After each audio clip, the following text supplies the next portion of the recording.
नमस्कार दोस्तों, आपका स्वागत है आपके अपने चैनल स्टडी वाइस ऑफिशियल पर। तो आज की इस वीडियो में हम बायोलॉजी का नेक्स्ट टॉपिक एनिमल किंगडम के बारे में पढ़ेंगे।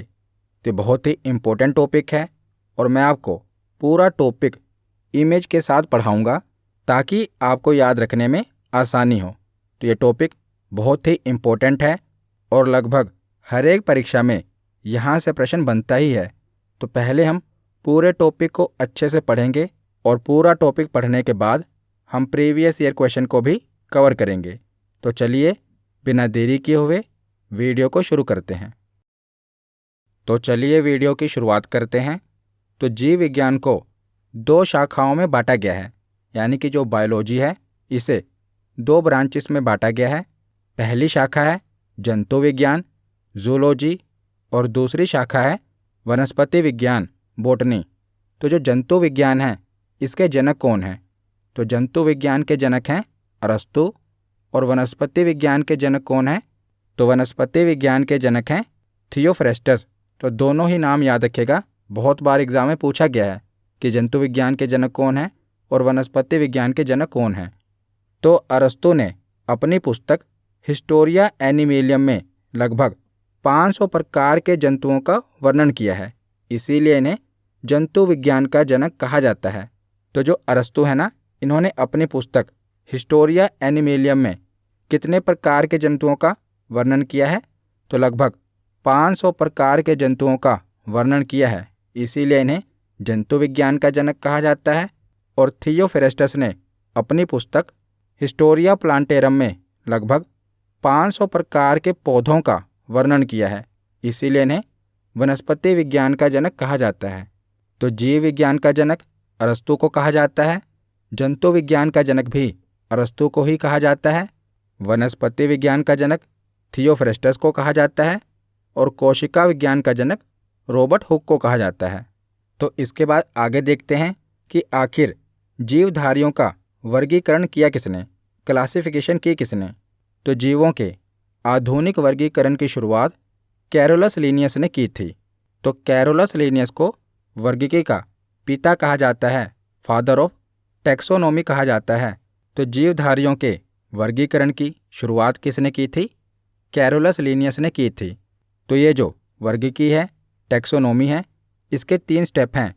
तो जब भी कोई जीव देखा जाएगा सबसे पहले उसकी आइडेंटिफिकेशन की जाएगी, पहचान की जाएगी। दूसरा स्टेप क्या होगा? क्लासिफिकेशन, यानी कि वर्गीकरण कि आखिर उसे किस अंग में रखा जाएगा, किस वर्ग में रखा जाएगा।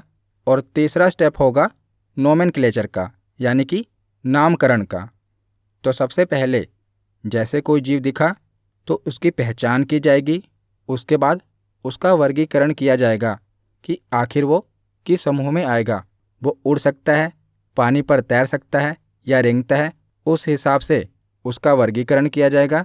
और तीसरा स्टेप है नामकरण का, इसके बाद इसका साइंटिफिक नेम रखा जाएगा। तो कैरोलस लिनियस ने एक बुक लिखी सिस्टमा नेचुरे, जिसमें उन्होंने सभी जीवों के वर्गीकरण के लिए इन्हें 2 भागों में विभाजित किया। पहला भाग है पादप जगत, यानी कि प्लांट किंगडम, जिसमें इन्होंने सभी पेड़ पौधों को रखा। और दूसरा जगत है एनिमल किंगडम, जंतु जगत, जिसमें इन्होंने सभी जंतुओं को रखा। तो कैरोलस लिनियस ने ही सबसे पहले जीवों का वर्गीकरण किया। तो आज हम एनिमल किंगडम यानी कि जंतु जगत के वर्गीकरण के बारे में पढ़ेंगे। तो संसार के समस्त जंतु जगत को 2 श्रेणियों में बांटा गया है। पहला है प्रोटोजोआ, दूसरी श्रेणी है मेटाजोआ। तो प्रोटोजोआ क्या है? तो इसमें सभी एक कोशिकीय प्राणियों को रखा गया है, यानी कि वे जंतु जो यूनिसेलुलर हैं, एक ही कोशिका से बने हैं, उन्हें प्रोटोजोआ में रखा गया है। और दूसरी श्रेणी है मेटाजोआ। तो इसमें बहुकोशिकीय प्राणियों को रखा गया है, यानी कि मल्टी सेलुलर जीव को रखा गया है, जो बहुत सारी कोशिकाओं से बने हैं, उन जंतुओं को इसमें रखा गया है। जैसे जो मनुष्य है यानी हम हैं, हम भी बहुत सारी कोशिकाओं से मिलकर बने हैं, तो हम भी बहुकोशिकीय प्राणी हैं, तो हमें भी मेटाजोआ में रखा गया है। तो प्रोटोजोआ जीव कौन से होते हैं? तो ये वो जीव होते हैं जो एक कोशिका से बने होते हैं, यानी कि एक ही सेल से बने होते हैं। तो एक सेल से जो भी जीव बने होते हैं उन्हें प्रोटोजोआ संघ में रखा जाता है। आगे हम इसके बारे में पढ़ेंगे, जैसे अमीबा हो गया, पैरामीशियम हो गया, ये एक कोशिकीय जीव हैं। और जो मेटाजोआ है तो मल्टीपल सेल से मिलकर ये बने होते हैं। और सभी बहुकोशिकीय प्राणियों को 9 संघ समूहों में रखा गया है। आगे हम इन सभी संघ समूहों के बारे में पढ़ेंगे। तो कौन कौन से समूह हैं, जैसे Porifera, Coelenterata, Annelida, Arthropoda, Mollusca, कोडेटा। तो ये क्या हैं? तो ये बहुकोशिकीय प्राणी हैं। तो जंतु वर्गीकरण में जीवों को संघ यानी कि फाइलम में बांटा गया है। तो संघ क्या होता है? तो बहुत सारे जीवों को समान गुणों के आधार पर एक स्थान पर रखना संघ कहलाता है। तो कौन कौन से संघ के बारे में हम पढ़ेंगे?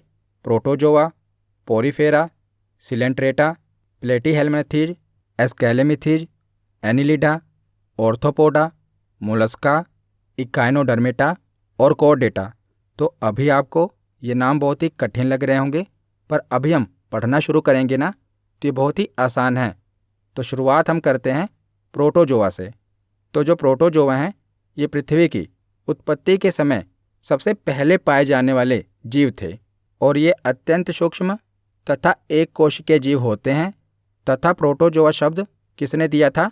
तो गोल्डफस नामक वैज्ञानिक ने प्रोटोजोआ शब्द दिया था। तो प्रोटोजोआ की विशेषताएं क्या होती हैं, ये तो हमने पढ़ लिया कि ये एक कोशिकीय जीव होते हैं।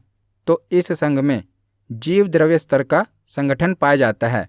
तो जो प्रोटोजोआ होते हैं एक कोशिकीय जीव होते हैं, इनके अंदर जीव द्रव्य का संगठन पाया जाता है। जैसे हमने कोशिका वाली वीडियो में पढ़ा था कि जो कोशिका होती है यानी कि सेल होता है, उसके अंदर कोशिका द्रव्य भरा होता है जिसे साइटोप्लाज्म कहते हैं। और कोशिका के अंदर उसका केंद्रक होता है जिसे न्यूक्लियस कहा जाता है। तो केंद्रक और कोशिका द्रव्य को मिलाकर क्या बनता है? प्रोटोप्लाज्म बनता है, जीव द्रव्य बनता है। तो जो प्रोटोजोआ होते हैं इनमें क्या होता है? जीव द्रव्य स्तर का संगठन पाया जाता है। और ये एक कोशिकीय जीव होते हैं, इनमें उत्तक एवं अंग नहीं पाए जाते। तो उत्तक कैसे बनता है यानी कि टिश्यू कैसे बनता है? तो कई सारे कोशिकाओं के समूह से उत्तक बनता है। तो जब इसमें एक ही कोशिका है तो उत्तक कैसे बनेगा? इसीलिए इनमें उत्तक एवं अंग नहीं पाए जाते। और ये जलीय जीव होते हैं। तो इसके उदाहरण देख लेते हैं और उदाहरण से ही प्रश्न बनते हैं। तो सबसे पहले है अमीबा। तो जो अमीबा है ये प्रोटोजोआ का उदाहरण है, एक कोशिकीय जीव है।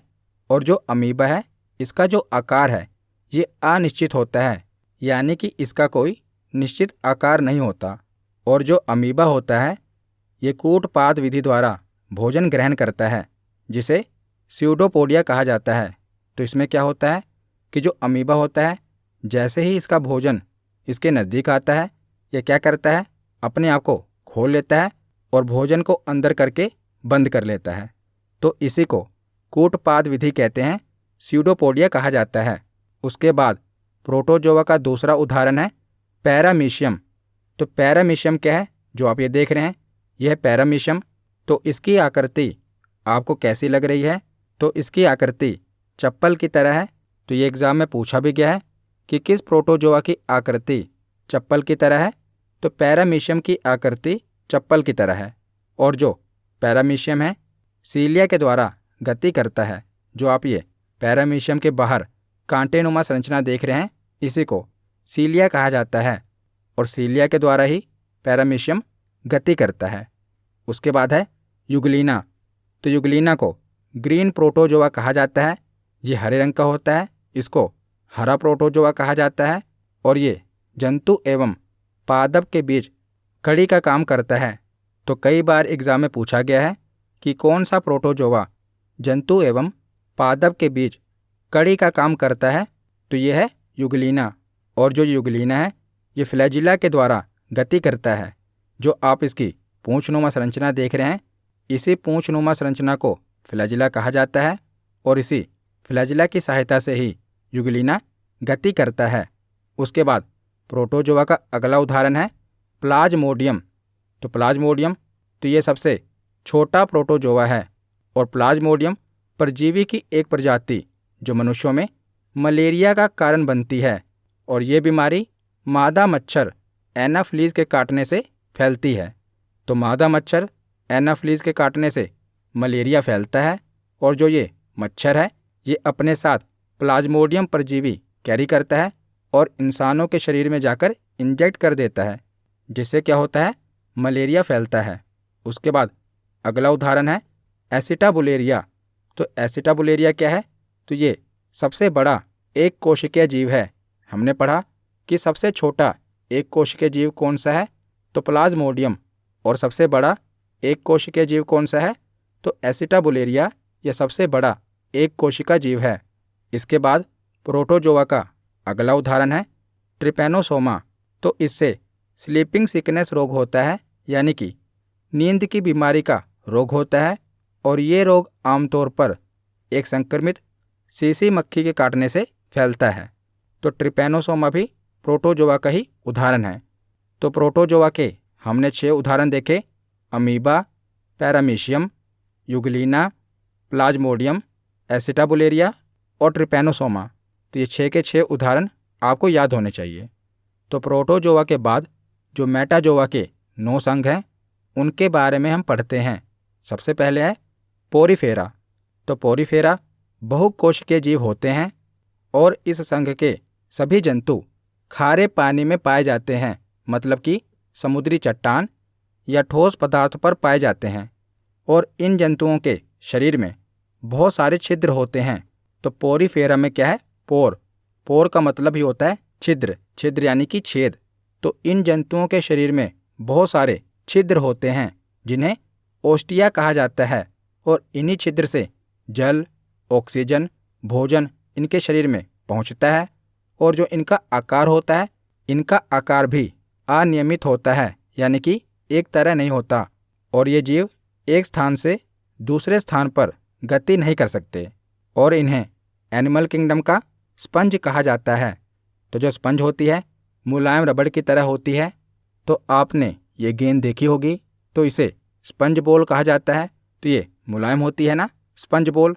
तो इसी प्रकार जो पोरीफेरा संघ के प्राणी हैं ये स्पंज की तरह होते हैं, इसीलिए इन्हें एनिमल किंगडम का स्पंज कहा जाता है।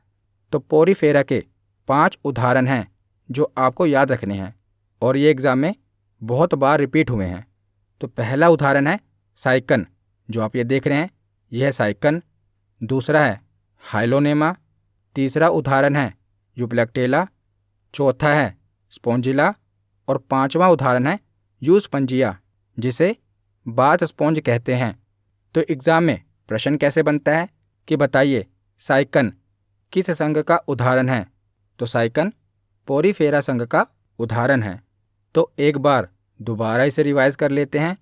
तो पोरीफेरा के कौन कौन से उदाहरण हैं?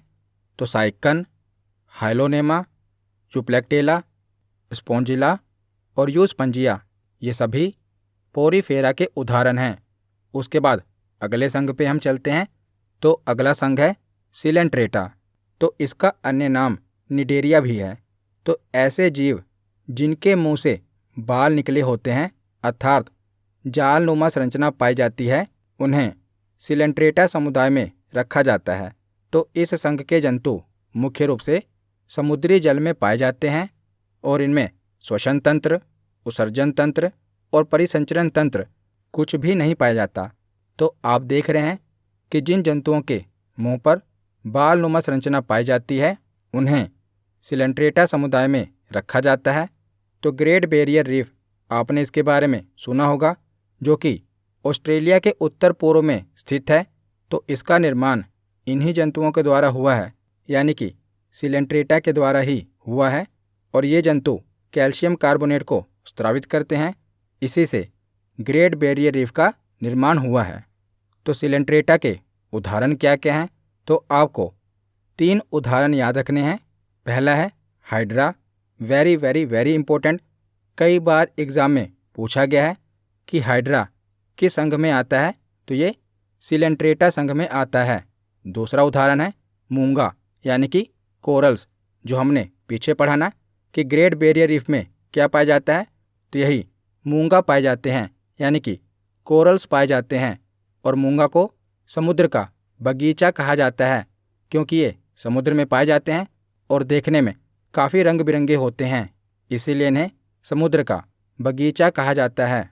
और तीसरा उदाहरण है जेलीफिश, जिसे ओरेलिया भी कहते हैं।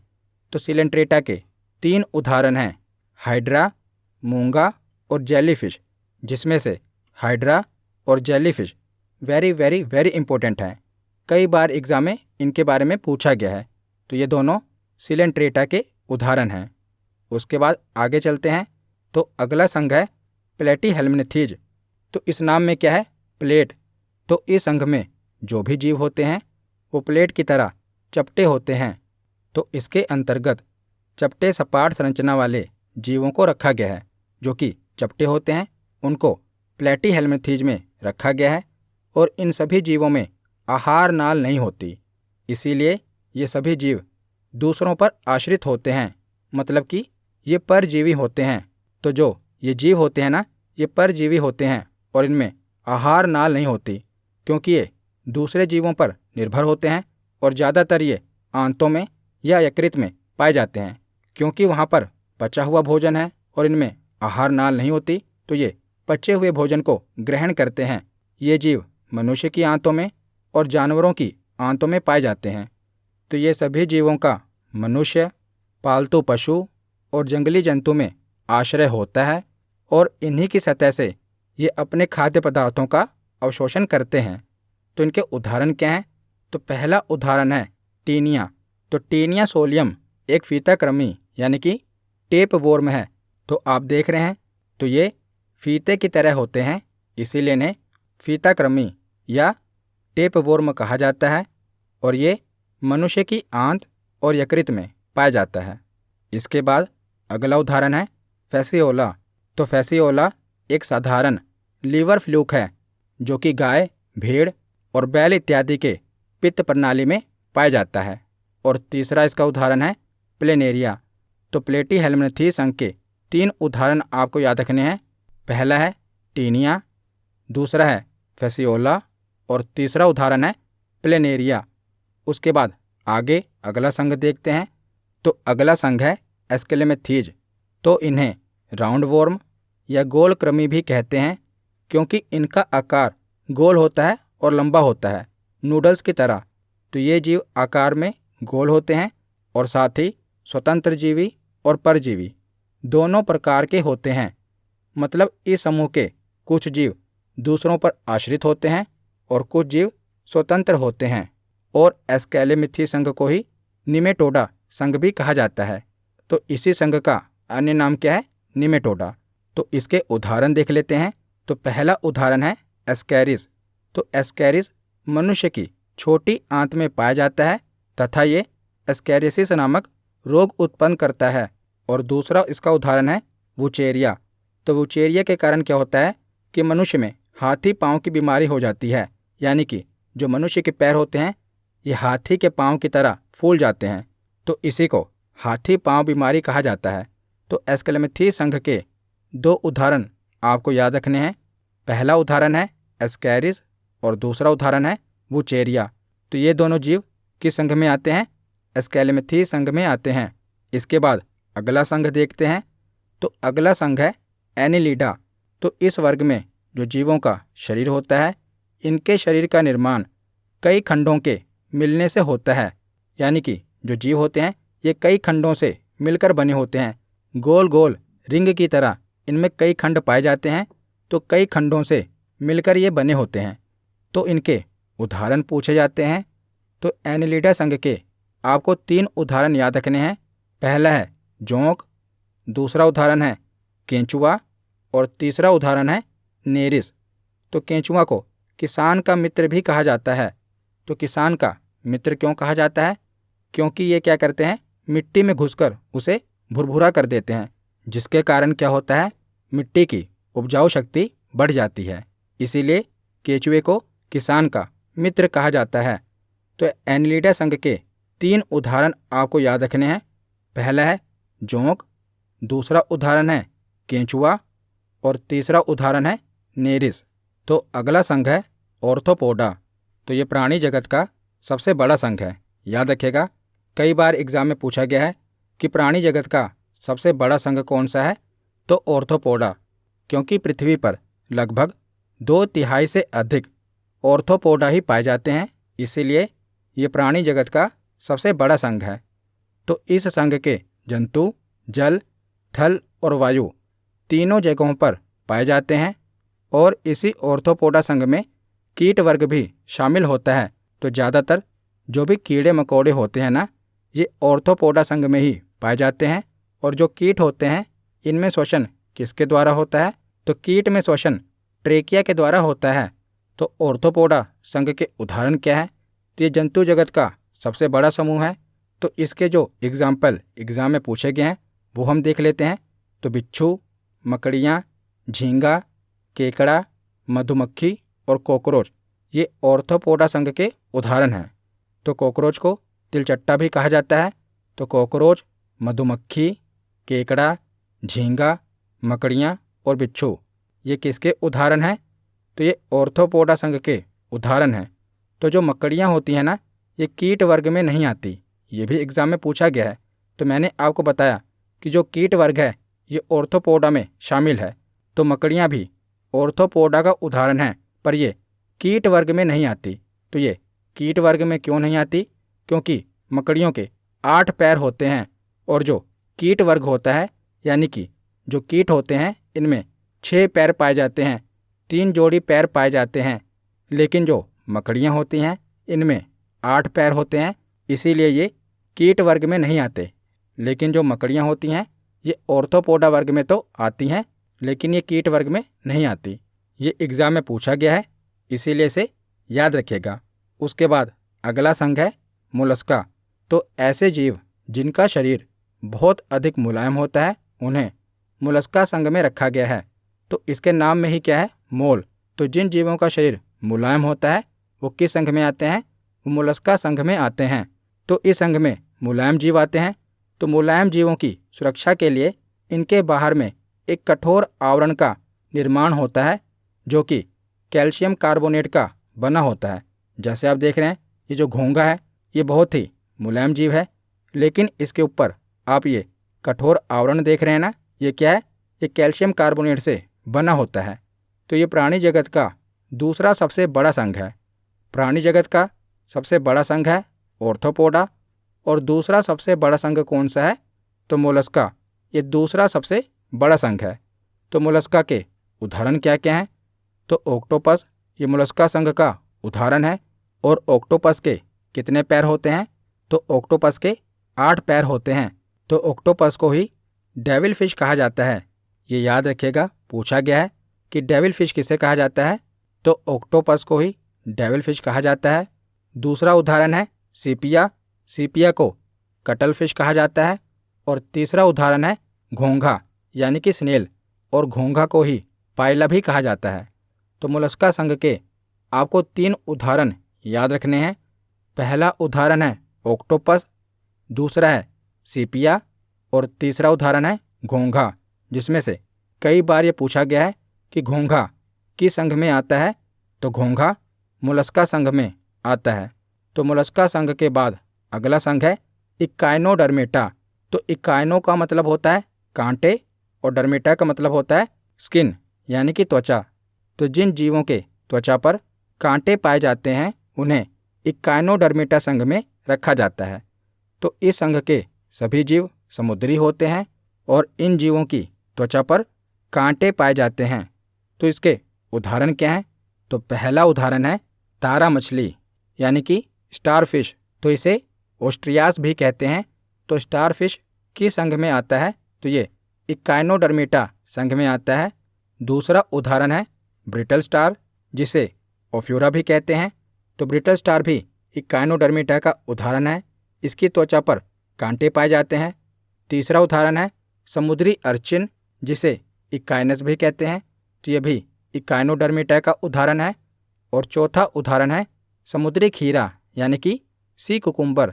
तो चारों ही किसके उदाहरण हैं, इकाइनोडर्मेटा के उदाहरण हैं। इन चारों की त्वचा पर कांटे पाए जाते हैं। कौन कौन सा, पहला है स्टारफिश, दूसरा उदाहरण है ब्रिटल स्टार, तीसरा उदाहरण है समुद्री अर्चिन, चौथा उदाहरण है समुद्री खीरा। तो ये चारों इकाइनोडर्मिटा संघ में आते हैं। तो अब आखिरी संघ बचा है कोर्डेटा। तो कोर्डेटा संघ में ऐसे जीव आते हैं जिनमें रीढ़ की हड्डी पाई जाती है। तो कोर्डेटा वर्ग को समझने के लिए इसे छोटे छोटे वर्गों में बांटा गया है। तो कितने वर्गों में बांटा गया है? 5 वर्गों में कोर्डेटा संघ को बांटा गया है। पहला वर्ग है मत्स्य वर्ग, तो इसमें मछलियाँ आती हैं। दूसरा वर्ग है उभयचर वर्ग, तो इसमें वे जीव आते हैं जो पानी में भी रह सकते हैं और पानी के बाहर भी रह सकते हैं। तीसरा वर्ग है सरीसृप वर्ग यानी कि रेप्टाइल्स, तो इसमें रेंगने वाले जीव आते हैं। चौथा वर्ग है पक्षी वर्ग, इसमें पक्षी आते हैं।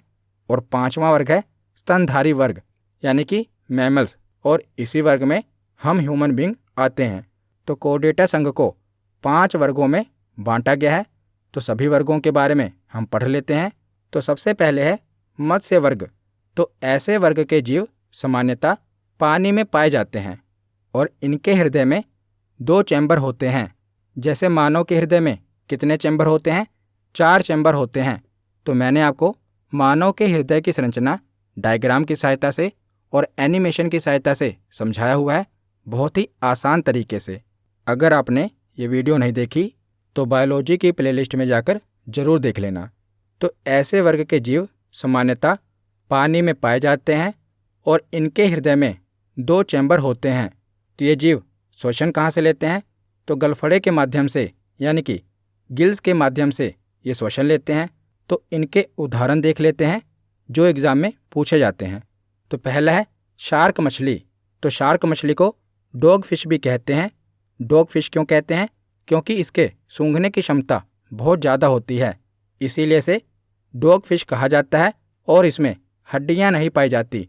तो वेरी इंपॉर्टेंट, शार्क मछली ऐसी मछली है जिसमें हड्डियाँ नहीं पाई जाती। दूसरा उदाहरण है घोड़ा मछली, जिसे सी हॉर्स भी कहते हैं। तो इसी को हिप्पोकैम्पस या समुद्री घोड़ा भी कहा जाता है। तो सी हॉर्स किस में आता है? तो ये मत्स्य वर्ग में आता है। उसके बाद अगला उदाहरण है गैम्बूसिया।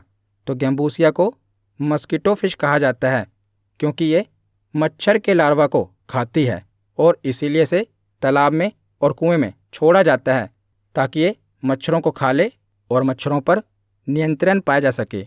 तो कौन सी मछली है जो मच्छरों के लार्वा को खाती है? तो गैम्बूसिया मछली। तो 3 हमने उदाहरण देखे। पहला है शार्क मछली जिसमें हड्डियां नहीं होती और इसे डॉग फिश भी कहते हैं। दूसरा है घोड़ा मछली जिसे सी हॉर्स कहते हैं। और तीसरा उदाहरण है गैम्बूसिया जिसे मस्कीटो फिश कहते हैं क्योंकि ये मच्छरों के लार्वा को खाती है। उसके बाद अगला उदाहरण है पाषाण मछली जिसे स्टोन फिश कहा जाता है। तो आप देख रहे हैं ये पत्थर की तरह दिखाई पड़ती है, लेकिन ये मछली काफ़ी जहरीली होती है और ये उड़ भी सकती है।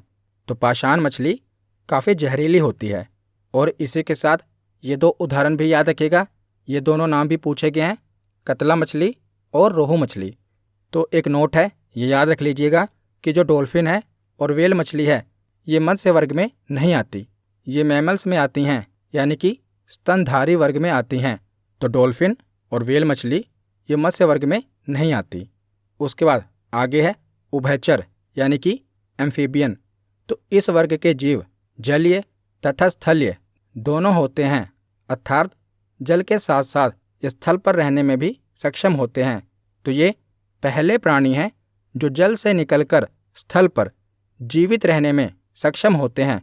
तो जो उभयचर हैं ये पहले प्राणी हैं जो जल से बाहर निकलते हैं और स्थल पर भी ये जीवित रहने में सक्षम होते हैं।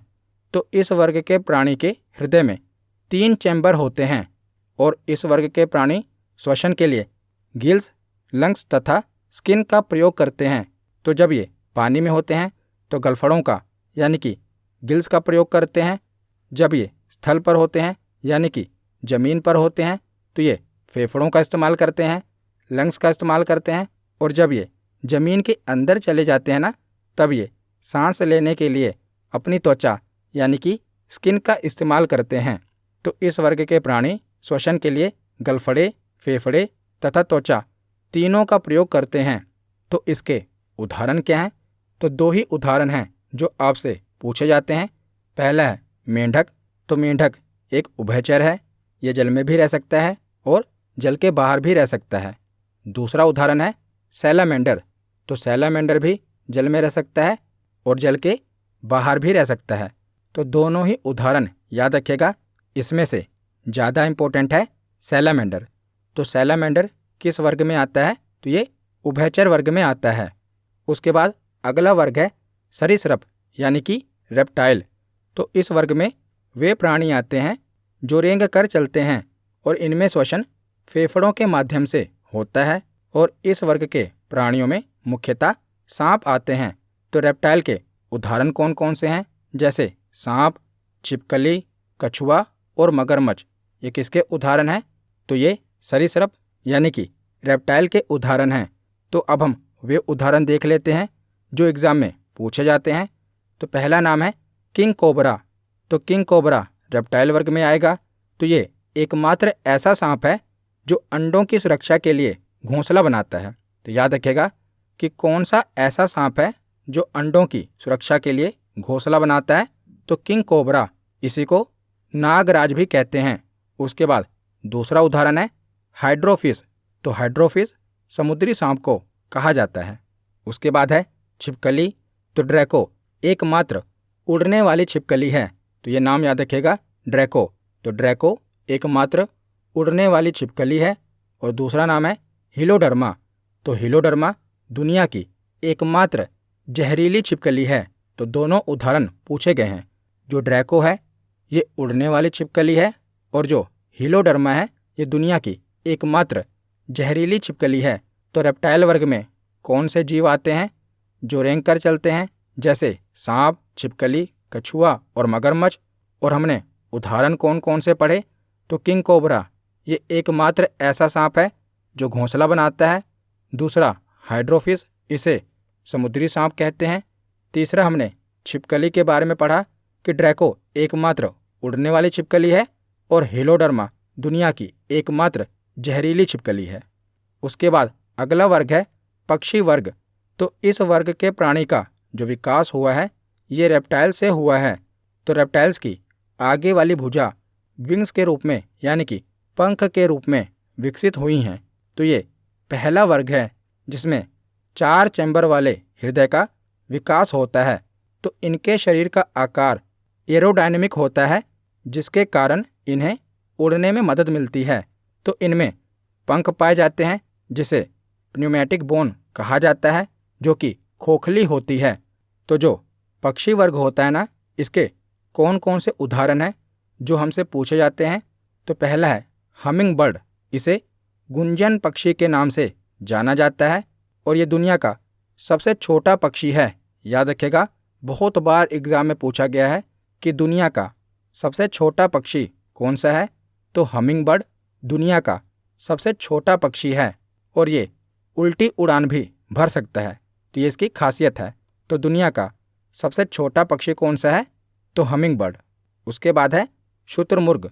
तो ये दुनिया का सबसे बड़ा पक्षी होता है। इसका वजन लगभग 150 किलोग्राम तक होता है और ये पक्षी उड़ नहीं सकता। तो शुतुरमुर्ग दुनिया का सबसे बड़ा पक्षी है और हमिंग बर्ड दुनिया का सबसे छोटा पक्षी है। उसके बाद है अबाबील। तो अबाबील दुनिया का सबसे तेज उड़ने वाला पक्षी है। तो एग्ज़ाम में पूछा गया है कि दुनिया का सबसे तेज उड़ने वाला पक्षी कौन सा है? तो अबाबील। उसके बाद है कीवी। तो ये न्यूजीलैंड में पाया जाता है और ये उड़ नहीं सकता। तो आप ये जो देख रहे हैं ये है कीवी। ये न्यूजीलैंड में पाया जाता है और ये उड़ नहीं सकता। उसके बाद है पेंगुइन। तो पेंगुइन भी पक्षी है और ये भी उड़ नहीं सकता। तो आखिरी वर्ग है स्तनधारी यानी कि मैमल्स। तो हम इंसान भी स्तनधारी वर्ग में ही आते हैं। तो स्तनधारी वर्ग की विशेषता क्या होती है? तो इस वर्ग के प्राणी जल, स्थल तथा वृक्षों पर रहने में सक्षम होते हैं और इस वर्ग के प्राणी के हृदय में 4 चैम्बर होते हैं जिसके कारण ये प्राणी वार्म ब्लडेड होते हैं, अर्थात गर्म खून के होते हैं। तो स्तनधारी और पक्षी वर्ग ये दोनों गर्म खून के होते हैं और बाकी के जो 3 वर्ग हैं मत्स्य वर्ग, उभयचर वर्ग और सरीसृप वर्ग ये तीनों ठंडे खून के प्राणी होते हैं। केवल स्तनधारी और पक्षी वर्ग यही दोनों गर्म खून के प्राणी होते हैं।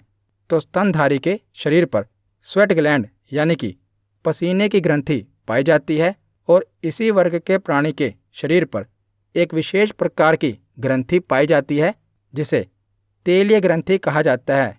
इसके द्वारा ऑयली लिक्विड का स्त्राव होता है जिससे शरीर को जल से सुरक्षा प्रदान की जाती है और इसी वर्ग के प्राणी बच्चों को जन्म देते हैं, इसीलिए इन्हें विविपेरस कहा जाता है। तो मैंने आपको पहले भी बताया हुआ है ना कि जो जीव हैं इन्हें दो कैटेगरी में बांटा गया है, विविपेरस और ओविपेरस।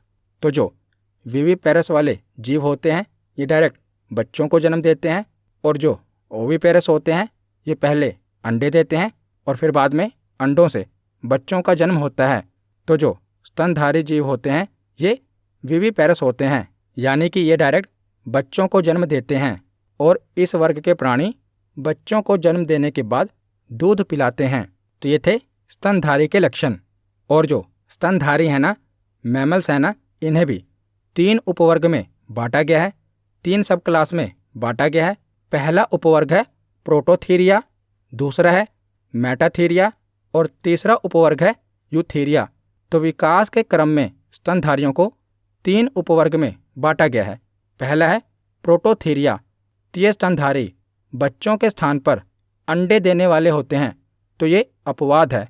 तो मैंने आपको बताया कि जो स्तनधारी होते हैं ये बच्चों को जन्म देते हैं, लेकिन जो प्रोटोथीरिया वाले स्तनधारी होते हैं ना, ये बच्चों के स्थान पर अंडे देने वाले होते हैं। तो इनके 2 उदाहरण हैं जो आपको याद रखने हैं। पहला है एकिडना और दूसरा उदाहरण है प्लेटिप्स। तो एकिडना और प्लेटिप्स ये दोनों हैं तो स्तनधारी, लेकिन ये डायरेक्ट बच्चों को जन्म नहीं देते, ये पहले अंडे देते हैं। उसके बाद दूसरा उपवर्ग है मेटाथीरिया। तो ये जंतु पूर्ण विकसित बच्चों को जन्म नहीं देते, मतलब ये अपरिपक्व यानी कि इमेच्योर बच्चों को जन्म देते हैं जो कि मार्सुपियल नामक थैली में विकसित होते हैं। तो इसका उदाहरण है कंगारू। तो आपने देखा होगा कि कंगारू के पेट में एक थैली होती है जिसे मार्सुपियल थैली कहा जाता है। तो जो कंगारू होते हैं ये अल्प विकसित बच्चों को जन्म देते हैं। उसके बाद तीसरा उपवर्ग है यूथीरिया। तो यूथीरिया में वे सभी स्तनधारी आते हैं जो पूर्ण विकसित बच्चों को जन्म देते हैं, जैसे कि मानव, चूहा, खरगोश, कुत्ता, बाघ आदि। तो जो स्तनधारी पूर्ण विकसित बच्चों को जन्म देते हैं वो यूथीरिया उपवर्ग में आते हैं। तो मैमल्स के हमने 3 उपवर्ग देखे। पहला है प्रोटोथीरिया जो बच्चों की जगह अंडे देते हैं, इसका उदाहरण हमने देखा एकिडना और प्लेटिप्स। उसके बाद दूसरा उपवर्ग है मेटाथीरिया। तो इसमें वे जंतु आते हैं जो अपरिपक्व बच्चों को जन्म देते हैं और बाद में इनकी थैली में बच्चे मैच्योर होते हैं, इसका उदाहरण है कंगारू। तीसरा उपवर्ग है यूथीरिया। तो यूथीरिया में वे सभी स्तनधारी आते हैं जो पूर्ण विकसित बच्चों को जन्म देते हैं। उसके बाद आगे हम चलते हैं। तो ब्लू व्हेल सबसे बड़ा स्तनधारी प्राणी है। तो अगर आपसे पूछा जाए कि सबसे बड़ा मैमल कौन सा है, तो ब्लू व्हेल ये सबसे बड़ा स्तनधारी प्राणी है। उसके बाद है श्रिव। तो ये एक छोटा सा चूहा है जिसे छुछुंदर भी कहते हैं। तो ये सबसे छोटा स्तनधारी प्राणी है। तो सबसे बड़ा स्तनधारी प्राणी है ब्लू व्हेल और सबसे छोटा स्तनधारी प्राणी है श्रिव। और इसी के साथ ये भी याद रखिएगा कि चमगादड़ उड़ने वाला स्तनधारी है। तो ये एग्जाम में पूछा गया है कि निम्नलिखित में से कौन सा स्तनधारी उड़ सकता है, तो चमगादड़ उड़ने वाला स्तनधारी है। तो आगे अब हम कुछ महत्वपूर्ण तथ्य देख लेते हैं। तो निम्नलिखित में से आपको बताना है कि कौन सा जीव मछली है यानी कि फिश है। तो ये नाम है jellyfish, silver fish, crayfish, cuttle fish, devil fish, star fish, shellfish या रेजर फिश। तो आपको बताना है कि निम्नलिखित नामों में से कौन सी मछली है और ये एग्ज़ाम में पूछा जाता है। तो इनमें से कोई भी मछली नहीं है और यही सत्य है। जैसे शी जिनपिंग शी नहीं है, महिला जयवर्धने महिला नहीं है, इसी प्रकार जिनके आगे फिश लगा है ये फिश नहीं है, यानी कि मछली नहीं है। तो ये 8 नाम आप याद कर लेना, ये मछली नहीं है। एग्जामिनर आपको इन्हीं नामों से कंफ्यूज करता है, jellyfish, silver fish, crayfish, cuttle fish, devil fish, star fish, sail fish और रेजर फिश। तो ये मछली नहीं है। तो हमारा थ्योरी सेक्शन यहीं पर कंप्लीट होता है। अब हम प्रीवियस ईयर क्वेश्चन देखते हैं। तो पहला प्रश्न है कि अमीबा को किस श्रेणी में रखा गया है। तो बताइए, अमीबा को किस श्रेणी में रखा गया है? प्रोटोजोआ, पोरीफेरा, सिलेंट्रेटा या एनिलिडा। तो अमीबा को प्रोटोजोआ श्रेणी में रखा गया है। तो इसका सही जवाब होगा ऑप्शन ए। अगला प्रश्न है कि चप्पल की आकृति का जंतु कौन सा है। तो चप्पल की आकृति का जंतु कौन सा है? तो पैरामीशियम। इसका सही जवाब होगा ऑप्शन बी। अगला प्रश्न है कि पौधा और जंतुओं के बीच की योजक कड़ी के रूप में जाना जाता है। तो पादप और जंतुओं के बीच में कड़ी के रूप में युगलीना को जाना जाता है। तो इसका सही जवाब होगा ऑप्शन बी। अगला प्रश्न है कि मलेरिया बुखार पैदा करने वाला प्रोटोजोआ कौन सा है। तो मलेरिया बुखार किस प्रोटोजोआ के कारण होता है? तो ये प्लाज्मोडियम प्रोटोजोआ के कारण होता है। तो इसका सही जवाब होगा ऑप्शन सी। अगला प्रश्न है कि कोरल रीफ का निर्माण किसके द्वारा होता है। तो कोरल रीफ का निर्माण मूंगा के द्वारा होता है। और मूंगा किस समूह में आता है? तो मूंगा सिलेंट्रेटा समूह में आता है। तो इसका सही जवाब होगा ऑप्शन बी। अगला प्रश्न है कि चिपटे कृमियों को किस संघ के अंतर्गत रखा गया है। तो जो चिपटे कृमि हैं इन्हें प्लेटीहेल्मिंथीज समूह में रखा गया है। तो इसका सही जवाब होगा ऑप्शन ए। अगला प्रश्न है कि हाइड्रा को किस संघ के अंतर्गत। तो हाइड्रा को सिलेंट्रेटा संघ के अंतर्गत रखा गया है। तो इसका सही जवाब होगा ऑप्शन बी। अगला प्रश्न है कि निम्नलिखित में से केंचुआ किस संघ के अंतर्गत आता है। तो जो केंचुआ है बताइए ये किस संघ के अंतर्गत आता है। तो केंचुआ एनिलिडा संघ के अंतर्गत आता है। इसका सही जवाब होगा ऑप्शन डी। अगला प्रश्न है कि प्राणी जगत का सबसे बड़ा संघ कौन सा है। तो प्राणी जगत का सबसे बड़ा संघ कौन सा है? तो ऑर्थोपोडा ये प्राणी जगत का सबसे बड़ा संघ है। तो इसका सही जवाब होगा ऑप्शन बी। अगला प्रश्न है कि तारा मछली यानी कि स्टार फिश को किस संघ के अंतर्गत रखा गया है। तो स्टार फिश को इकाइनोडर्मेटा संघ के अंतर्गत रखा गया है। इसका सही जवाब होगा ऑप्शन ए। अगला प्रश्न है कि विश्व का सबसे छोटा पक्षी कौन सा है। तो विश्व का सबसे छोटा पक्षी है हमिंगबर्ड, जिसे गुंजन पक्षी भी कहते हैं। तो इसका सही जवाब होगा ऑप्शन ए। आज का आखिरी प्रश्न है कि निम्नलिखित में से कौन सी वास्तविक मछली है। तो बताइए, जेलीफिश, स्टारफिश, सिल्वर फिश या रोहू। इसमें से कौन सी वास्तविक मछली है? तो इसका सही जवाब क्या होगा? रोहू। ऑप्शन डी इसका सही जवाब होगा। तो आज की वीडियो यहीं पर ख़त्म होती है। कैसी लगी ये वीडियो कमेंट सेक्शन में ज़रूर बताना। धन्यवाद।